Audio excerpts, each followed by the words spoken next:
Salut à tous, bienvenue. Donc oui, vous avez vu la miniature, danger. On est venu faire une clôture assez méchante en H1 et en H4. On est venu faire un boss baissier et il y a de fortes chances qu'on corrige le mouvement. Je sais pas jusqu'où on peut descendre, mais on peut descendre assez bas. Donc pour le moment, je pense que le top, on n'est pas loin, qu'on va faire un petit scam pump et ensuite un gros dump pour venir récupérer pas mal de liquidités au sud. Je vous explique ça dans cette vidéo, j'espère que ça vous plaira. Crypto, million. Crypto, million. Crypto, million. Alors, on va pas passer par quatre chemins, on va directement commencer. Ici, on a le Bitcoin et hier, qu'est-ce qu'on est venu faire ici? Vous voyez qu'on est venu faire une clôture sous ce dernier plus bas. Dans ma dernière vidéo de hier, j'avais dit que on avait des soupçons et qu'on pouvait pas forcément être encore directement bear et se dire ok, ça va descendre, ça va descendre. Maintenant, oui, on peut le dire clairement, on est venu nous faire un petit boss des familles. Ensuite, bien évidemment, on a notre COS, un changement de caractère, ça fonctionne toujours avec un COS et un boss. Et ce qui est vraiment très intéressant ici, c'est qu'on est aussi venu récupérer les liquidités qui étaient matérialisées et qui étaient accumulées au-dessus de ces deux sommets. Donc, on récupère les liquidités et ensuite, qu'est-ce qu'on fait? On vient nous faire un joli petit boss, donc breakout de la structure ici qui est haussière et du coup, ici, on passe baissier. Le premier arrêt, donc la première target de ça, ça va être simplement de tirer un fibo par rapport à ce point bas et à ce point haut. Et ça nous donne une target ici vers la zone des 35 800.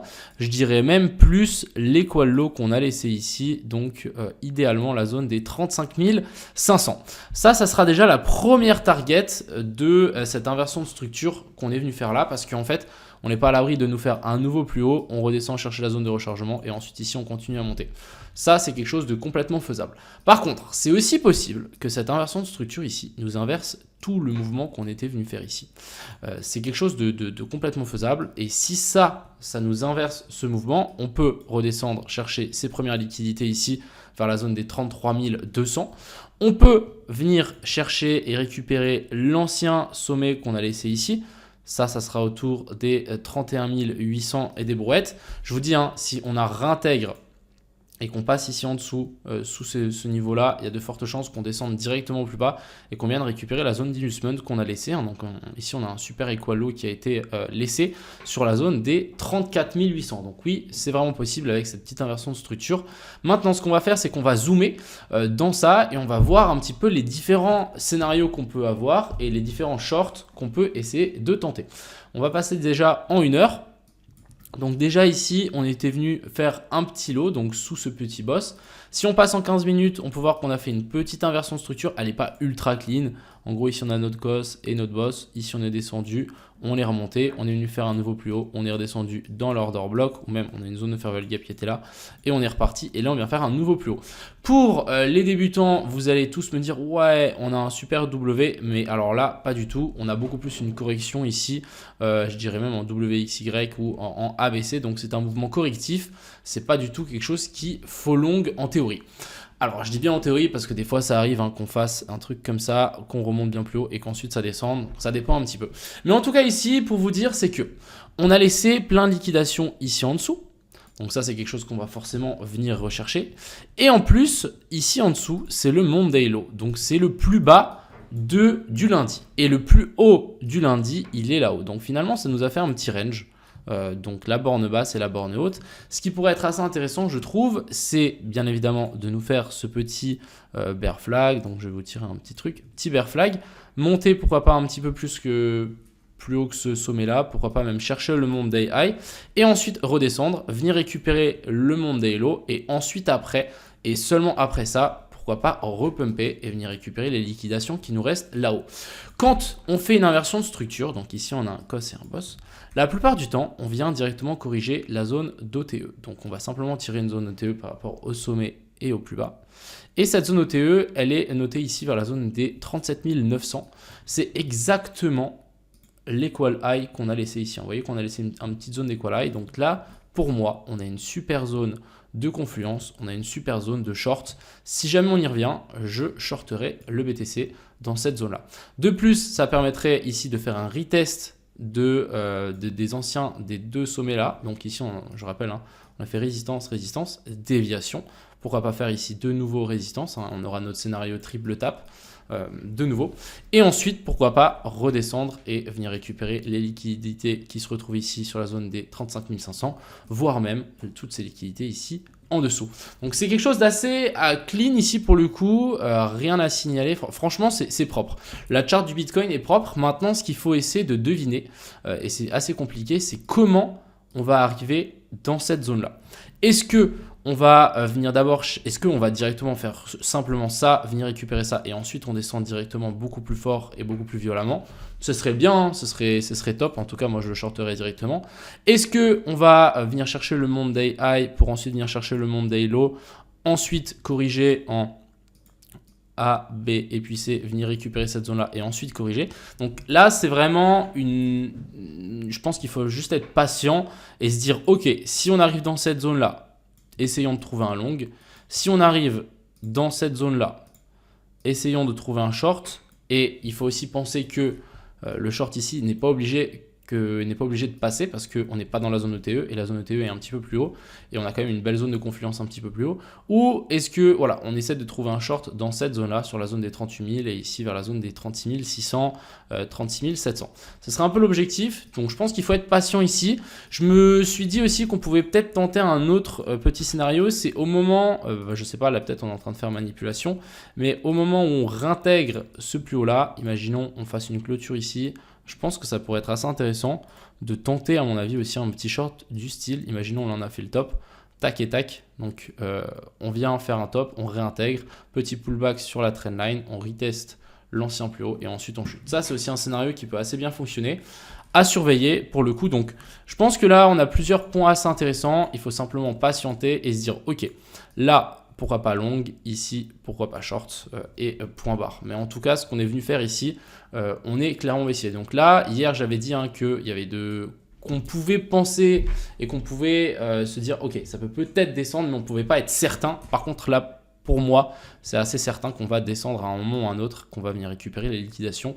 Le cours du Bitcoin est vraiment en train de faiblir et on est vraiment venu faire une vraie clôture, un vrai boss ici en dessous. Donc, c'est pas très très bon signe pour le coup. Donc ça c'était pour le BTC et ici je vous ai montré un petit peu l'exemple qu'on pourrait avoir, ce genre de petit short qu'on pourrait avoir. Donc entrée sur la mèche de l'equal high qu'on a laissé là-haut, stop loss au-dessus du dernier plus haut et TP sur la dernière mèche ici qui nous matérialise cet equal high. Donc maintenant on peut largement faire ça aussi, on peut directement monter jusque là-haut et ensuite redescendre. Ce serait vraiment pour moi, le scénario le plus bearish, ce serait de monter directement et ensuite on pourrait descendre à mon avis assez violemment. Du côté de l'Ethereum, j'avais dessiné ça hier, donc on est venu faire exactement ce que j'avais dit. On a fait un super rebond sur la zone des 1990, c'est ce que j'avais indiqué sur Twitter, donc c'est très bien. Ici, on est venu faire donc une petite inversion de structure. On a notre petit cos et notre boss dans une zone OTE, dans une zone de fair value gap, donc très très clean. On a fait notre petit scénario, si vous voulez, triple tap, donc premier tap, déviation et deuxième tap. Là, on vient actuellement de faire un nouveau plus haut, donc en théorie, on aurait pu prendre ce trade ici. Il aurait passé nickel, hop, de là à là et cherche le nouveau plus haut. Étant donné qu'on est à contre-tendance, on ne va pas s'amuser à prendre des TP sur Mars, c'est pas l'objectif. Mais voilà, on a quand même cette petite inversion de structure. Mais voilà, pour le moment, je me méfierais de l'Ethereum. On arrive ici sur une énorme zone de pivot. Ici, vous voyez qu'on a fait support. Et là, on est déjà venu faire une fois résistance. Et là, pourquoi pas refaire résistance et descendre plus bas. Donc vraiment, méfiance. Je pense que l'Ethereum est un petit peu comme le BTC. Mais il est quand même beaucoup plus baissier parce que là on est venu faire un cos, on revient chercher la zone OTE, la zone de fair value gap et là on repart. Donc là on a une poche de liquidité, on a bel et bien une poche de liquidité aussi sur ces tops qui n'a toujours pas été touchée et qui sont pour moi très intéressants à venir toucher pour pourquoi pas après s'inverser. Si vraiment maintenant vous voyez qu'on monte tac tac tac, on fait et pourquoi pas ici refaire un plus bas etc. et que là on fasse déviation au-dessus de ça, on réintègre. Là, je peux vous dire que ça va descendre assez vite et qu'on risque de récupérer tout ça en une fraction de seconde. Donc, on monte en escalier, on descend en ascenseur. Il faudra faire attention. Mais voilà. Pour le moment, on est là. Je pense que ça peut être assez intéressant de regarder en fonction du Bitcoin. Mais pour moi, ce genre de lot ici n'est pas très, très safe. Même si on est quand même revenu sur une zone très, très intéressante et très, très bullish pour le coup. Ensuite, on va parler du Link. Donc, le Link, moi, j'ai close ma position tout simplement parce que j'en avais marre de prendre des entrées et de prendre des positions et de pas forcément et qu'on descende beaucoup plus bas dans mon stop loss. Donc j'ai décidé de close par ici quand on était en gain. Le trade se passe plutôt, pour si jamais vous êtes dedans, le trade se passe très bien. On a clairement une poche de liquidité là-haut. Donc je vais vous montrer un petit peu ce qu'on peut faire maintenant. Je vais juste tout supprimer. Comme ça, vous allez bien comprendre que la charte du link est très intéressante. Donc, en gros, on est venu récupérer toutes les liquidités qui étaient placées ici en dessous. Donc, vous voyez, hein, tous les lots qu'on avait là, on est venu les récupérer avec ça. Donc, ça, c'est très bien. On est venu chercher la zone de fair value gap qu'on avait laissée là. Vous voyez qu'on a fait un joli rebond depuis cette zone de fair value gap. C'est très clean. Et maintenant, ce qu'on est venu faire, c'est qu'on est venu faire notre petit COS et un petit boss. Donc là, on a un changement de caractère.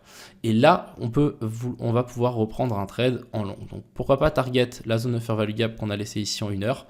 Tac et tac. Et du coup, là, en fait, on peut mettre mon stop loss beaucoup plus proche que ici en bas. Parce que je pense et on estime que après un boss, on ne devrait plus rechercher ce lot. Et maintenant, on va pouvoir target simplement les liquidités qui se placent ici au-dessus. Donc là, on a un equal low. On peut même, je pense, tirer ça jusqu'ici pour pas être trop greedy et venir chercher le plus haut, mais je pense que là, voilà, là, on peut avoir quelque chose d'assez intéressant. Donc, ça nous donne un petit ratio de 4, qui est pour moi beaucoup plus intéressant que l'autre trade que j'avais. Et si on dézoome un petit peu sur ce fameux link, qu'est-ce qu'on peut voir? On peut voir qu'on a quand même, je pense, une grosse inversion de structure ici qui a été faite. Si on ne prend pas la mèche de liquidation ici, mais pour moi, on a quand même une petite inversion de structure. On monte en escalier, on a laissé une zone de fair value gap, un equal high juste ici au-dessus. Donc là, on peut se dire, ok, on a peut-être un retournement qui va se faire. Pourquoi pas faire une correction un petit peu de tout ce mouvement en ABC. Donc une A, B et puis C, chercher un petit peu plus bas. C'est quelque chose de complètement faisable. Donc, je me dis, si on TP par ici, pourquoi pas tenter un mini short juste au-dessus. Donc, on target et on vise la zone de fair value gap, stop loss au-dessus du dernier plus haut. Et ici, on pourrait, je pense, target ce plus bas là, voire ce plus bas là, ce qui nous donne un trade de 3R. Donc, c'est très, très correct, voire même un descendre beaucoup plus bas. Ça dépendra beaucoup aussi, à mon avis, du BTC. Mais voilà, pourquoi pas peut-être venir chercher les low qu'on a là. Si on dézoome un petit peu en daily, on va voir un petit peu où est-ce qu'on est. Déjà, je pense qu'on est dans la zone d'OTE de tout ce mouvement là, oui, on est pile pas dans la zone OTE. Pourquoi pas, hein, je pense qu'ici c'est même pas si déconnant que ça, étant donné qu'on a des grosses zones de fair value gap. Je pense qu'en weekly, voilà, on en a une énorme ici. Et ce qui serait assez intéressant, c'est de pourquoi pas tenter et de retester tout le haut du range. Donc venir récupérer ici et ensuite vouloir repartir. Ça sera vraiment plutôt clean si on le fait. Donc à surveiller, il peut être assez intéressant ce short sur le link, mais pour le moment, c'est un plan, on verra ce que ça donne. Affaire à suivre. Ensuite ici on a le sushi. Donc sushi, j'ai regardé un petit peu plus la charte. Ok, c'est bullish, mais est-ce qu'on est vraiment si bullish que ça? Alors en 4 heures, on est quand même venu faire un nouveau plus haut, donc très bien. Par contre, droit après avoir fait un nouveau plus haut, qu'est-ce qu'on est venu faire ici, hein? Vous le voyez de nouveau, on a notre petit COS et notre boss. Pourquoi pas faire un retour dans la zone OTE, venir chercher la mèche là et ensuite vouloir redescendre plus bas. Donc c'est un petit peu le scénario que j'ai dessiné avec la flèche et je me dis que ça peut largement passer. On a une petite zone de fair value gap ici en 15 minutes sur, alors je vais vous dire exactement le prix, sur la zone des 1.3. On a une petite zone de fair value gap et c'est la zone dans laquelle on voudrait essayer de short.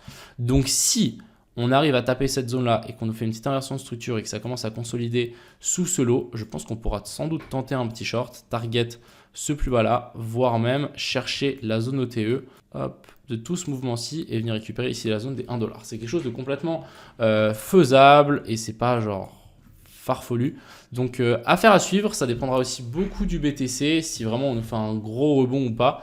Mais bon, le sushi m'a l'air plutôt en forme aujourd'hui. Peut-être il sera pas en forme au moment où le Bitcoin sera en forme, on verra. Ensuite ici on a le AR. Donc le AR, j'avais close ma position pour vous réexpliquer un petit peu ma position longue. C'était en gros, ici on avait une petite inversion de structure et on était venu récupérer toutes ces liquidités et j'avais long un truc comme ça, de là à bien plus haut. Je pense que le problème dans ces trades, c'est que simplement, j'attends pas qu'on ait une inversion de structure dans la zone intéressante. Vous voyez qu'ici, on n'est pas venu faire d'inversion de structure dans cette zone et du coup, on a continué à chuter. Et du coup, même si on est dans une zone intéressante, mon trade, il ne passe pas parce qu'on n'a pas d'inversion de structure. On a le cours ne veut juste pas se retourner et ça arrive très souvent. Donc, j'ai pris ma petite perte. J'ai dû perdre 0,3 R de ma position, ça va, j'ai close ici sur le plus haut. Et j'ai checké quand même la chart et je me suis dit qu'on avait quand même quelque chose d'assez intéressant ici. On a une petite pattern qui est plutôt baissier. Donc on verra, j'ai pris ce short, on verra ce que ça dit. Pour être honnête, c'est un scénario que j'ai pas beaucoup utilisé, donc on verra si ça passe. Mais en gros, je vous explique. En 1 heure, on vient du coup faire un nouveau plus bas. Donc ici finalement, on a de nouveau un cos. Hop, si vous voulez, ici on a un cos.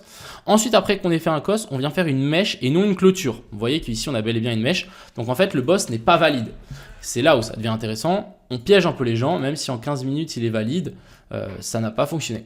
On voyait bien que ça n'a pas fonctionné. Ensuite, ici on est venu faire un cos, donc on confirme bien qu'on est dans cette structure baissière. Et étant donné que ça là, bah, c'est déjà une manipulation au-dessus de ces sommets là, on revient chercher la zone OTE. On est revenu chercher la zone de fair value gap ici en 15 minutes. Et du coup, j'ai décidé de shorter ici pour target le low, la mèche qu'on avait laissée là, avec un TP juste au-dessus de ce plus haut là. Parce qu'en théorie, on ne devrait pas revenir chercher au-dessus de ce plus haut là. Surtout que bah, c'est déjà une manipulation. Donc, c'est quelque chose qui fonctionne normalement assez bien. On verra si ça va fonctionner. On peut le voir, hein, ici, on était venu faire là, plus ou moins la même chose. Hop. Petite déviation au-dessus, mais ça fonctionne assez bien quand on arrive en fait près des bottoms. Faut pas avoir peur de shorter même si on est près d'un bottom. Ça arrive très souvent qu'en fait on traverse et qu'on vient de chercher plus bas. Je pense que c'est quelque chose qui est assez intéressant, je trouve. On verra si j'ai bien fait de changer d'avis, mais voilà le petit short qui peut être assez intéressant. On verra ce que ça dit, mais voilà, vous avez un petit exemple. Ensuite ici on a le sand. Donc le sand, pourquoi pas faire le même qu'on appelle ça, même scénario que ici sur le R. Vous voyez bien que là, on a fait une petite manipulation au nord. Ensuite ici, on fait une confirmation et un cos. Donc on continue cette structure baissière. On remonte chercher ici la zone OTE. Et ensuite, on chute et on descend plus bas. C'est quelque chose de complètement faisable. Même si on se rapproche et qu'on arrive vers une zone OTE, ça fonctionne plutôt bien. On verra comment ça se passe. Donc le sand, j'ai toujours mes positions actuellement. Je patiente. On arrive vraiment vers une zone pour moi de longue. Donc on verra ce que ça dit. Je pense que passer ici sous ce lot-là n'est pas à exclure. Et je pense que même ça pourrait vraiment être pas mal de passer un petit coup là en dessous, de faire un truc comme ça et ensuite de réintégrer et là de vouloir repartir vers le haut. Ce serait un petit peu l'objectif. Ce qui me fait juste un petit peu peur sur le sand, pour être vraiment honnête avec vous, c'est le fait que en gros, ce plus haut là, on n'est pas vraiment venu faire un nouveau plus haut. Et du coup, est-ce qu'on ne serait pas en train de faire une A, B et puis C, on ne descendrait pas plus bas? Si on tire aussi notre Fibo de là à là, on voit bien que la zone d'OTE a été très très bien respectée. Donc est-ce que ici, on ne se ferait pas rejeter violemment? Et est-ce qu'ici, on ne réintégrerait pas? Je pense que ça dépendra aussi beaucoup du Bitcoin. J'espère avoir un petit scam pump du BTC pour pouvoir potentiellement faire un truc comme ça et tenter de close à break-even. Ce sera un petit peu l'objectif ici pour le centre. Et on va finir ici par... Non, on va pas finir avec le Ape, il y a aussi le AVAX juste après. En gros, ici, on va finir avec le Ape. Donc le Ape, j'avais pris ma position hier ici. Je l'ai close à break-even, malheureusement. Bon, j'ai bien fait parce que sinon, on aurait été SL. Mais en gros, ici, on a le même scénario que je vous ai expliqué sur le AR. Donc vous voyez qu'on a prise de liquidité au nord, on a même une inversion de structure. Hein. Ici, on a notre cos et notre boss.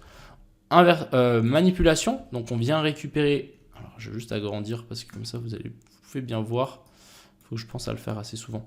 En gros, on vient ici récupérer les sommets. Donc, avec la petite mèche, on vient récupérer toutes les liquidités qu'il y avait au nord. Et ensuite, on descend assez rapidement. Et là, on nous fait un cos. Donc, si vous voulez, ici, on a un cos et un boss de cette petite correction en A, B, C ici. On descend, ici on repompe, vous voyez que là on monte vraiment en escalier. J'ai bien envie de voir un retour dans la zone de fair value gap en H1, pourquoi pas toucher cette zone OTE et ensuite pourquoi pas prendre un trade et tirer directement vers le bas. Ça serait un petit peu l'objectif et de vraiment prendre, souvent quand on fait ce genre de pattern et qu'on arrive là, ça descend assez vite après et du coup on se retrouve avec des trades très intéressants. Donc ça à surveiller et on va finir par le AVAX.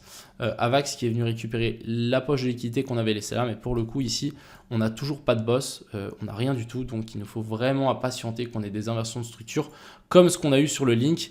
Et si sur le link on a quelque chose d'intéressant et qu'on revient ici en A, B et puis C, c'est sûr et certain, je tenterai le long. Mais sinon, on oublie. Voilà un petit peu le topo. J'espère que cette vidéo vous a plu. Donc n'oubliez pas un Bitcoin ici qui est plutôt baissier. Franchement, méfiance, méfiez-vous. À voir si on ne fait pas une réintégration et qu'on descend en dessous de ça ou on monte directement. Donc je rappelle, hein, deux zones vers la zone des 38 000, 37 900 et aussi la zone des 36 700 qui sont intéressants pour un potentiel long et short. Sur ce, je vous souhaite à tous une excellente soirée. C'était Crypto Millions. Ciao.